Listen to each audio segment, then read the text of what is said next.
This familiar gelatin dessert actually is a good example of the process of coagulation of proteins into a three-dimensional latticework that entraps water molecules to produce a semi-solid gel. This animation explains the physical chemistry behind the process. Proteins are synthesized by polymerizing amino acids. The polymerization occurs by repeatedly forming peptide bonds that link individual amino acids together into a chain. There are three structural features that influence the three-dimensional shape of a water-soluble protein. Primary structure is the peptide bond between individual amino acids that creates a long chain of connected amino acids. These long chains of polymerized amino acids have hydrophobic, water-repelling, and hydrophilic, water-attracting projections that are oriented perpendicular to the chain, as shown in this illustration of a growing protein chain.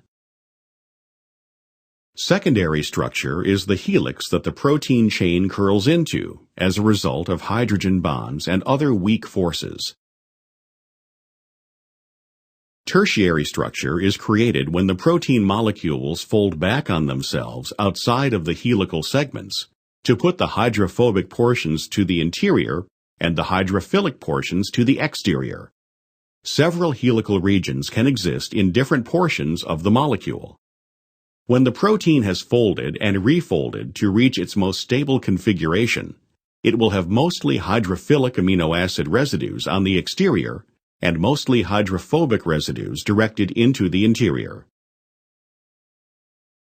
When natural proteins are subjected to physical or chemical treatment, their structure changes and they become unnative or unnatural. We call that process denaturation. In this example, heating the proteins in solution imparts energy to the protein molecules. This added energy is enough to break the relatively weak forces that hold the protein in its refolded and helical tertiary and secondary configurations. As the process of denaturation proceeds, the protein molecule unfolds more and more, and the internally directed hydrophobic regions now become exposed on the outside of the molecule. The peptide bonds are largely hydrophilic. Once these segments are set free from each other, they attract water molecules. The recruitment of water molecules entraps the water molecules in close proximity to the protein strands. The hydrophobic portions of the molecules are also exposed. This situation is unfavored because the hydrophobic portions of molecules are not stable in an aqueous environment. Hence, upon unfolding, the hydrophobic regions on individual protein molecules will associate with hydrophobic regions on other protein molecules. This situation encourages the association of these protein molecules into larger and larger random three-dimensional structures. The molecules aggregate into very large, water-insoluble collections that are quite randomly assembled. As the proteins denature, latticework structures grow amorphously and attract the solvent water molecules into cell-like structures.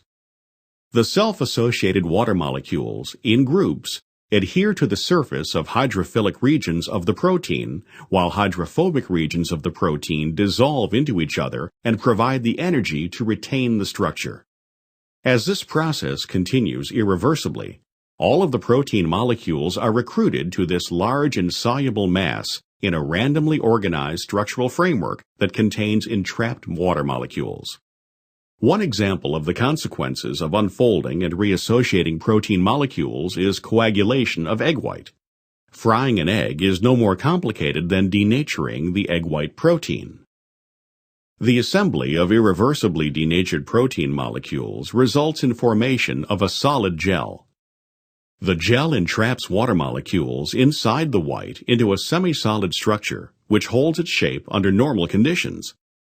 Other examples of denatured protein assembling into three-dimensional structures include the baking of yeast-risen bread, coagulation of meat proteins by cooking in such products as hot dogs, and in the solidification of gelatin upon cooling of a solution.